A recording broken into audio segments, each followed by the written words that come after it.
আসসালামু আলাইকুম। তো আমাদের এখানে কয়েকদিন যাবত টানা বৃষ্টি হইতাছে, মানে একবেলা বৃষ্টি হয় একবেলা রোদ উঠে এরকম অবস্থা।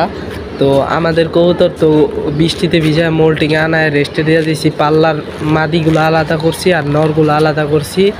ইনশাল্লাহ 2024-এ আমরা পাল্লায় বেরোবো। আপনারা সবাই আমাদের জন্য দোয়া করবেন। আর আরেকটা কাজ করছি যে কবুতরের শরীরে পোকা হয়ে গেছে, ওই পোকা তাড়ানোর জন্য আমরা আজকে মাদিগুলাকে খাঁচায় আলাদা করছি। ওই শুধু মাদিগুলাকে স্প্রে করছি আর নরগুলাকে আমরা কালকে স্প্রে করে দিব। নরগুলা ছাড়া এর জন্য স্প্রে করতে পারি নাই, মাদিগুলাকে স্প্রে করে দিছি।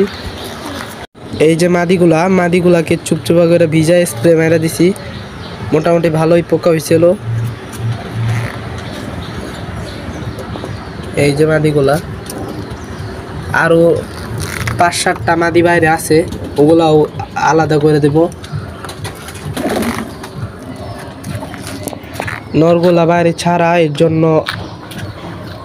নরগুলাকে আমরা স্প্রে করতে পারি নাই, কালকে করে দেব ইনশাল্লাহ।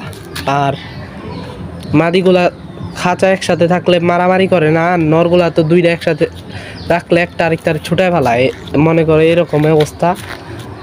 এর জন্য আমরা নরগুলাকে খোয়ারেই আলাদা ছাইরে রাখছি, নরগুলা আলাদা করে ছাইরে রাখছি খোয়ারে, আর মাদিগুলাকে খাঁচায় রাখছি, এক এক খাঁচায় 4-5টা করে মাদি রাখছি। তো আজকের ভিডিও এখানে শেষ। আসসালামু আলাইকুম।